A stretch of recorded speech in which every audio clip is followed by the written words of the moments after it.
Aunty ठीक तो है ना? हाँ ठीक है, ब्लड प्रेशर हाई हो गया था थोड़ा उनका, तो ट्रीटमेंट चल रहा है उनका, शाम तक आ जाएंगी घर पे। और उमैर उन्हीं के पास होंगे? हाँ छोड़ के आया हूँ मैं कपड़े चेंज करने के लिए। अच्छा वो तुम भी रेडी हो जाओ शाम के फंक्शन के लिए।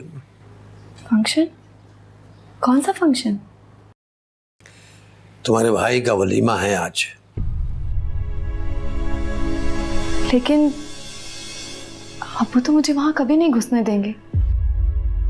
लेकिन बेटा देखिए, हम में से किसी का जाना लाजमी तो है ना, वरना बातें बनेंगी वहां कि भाई सबा के घर से तो कोई आया ही नहीं।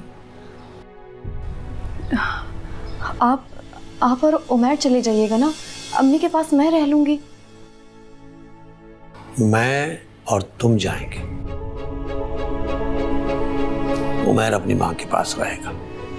लेकिन अब बहस नहीं करते बेटा, बात मानते, मैं हूं ना। कोई भी तुम्हें वहां कुछ नहीं कहेगा।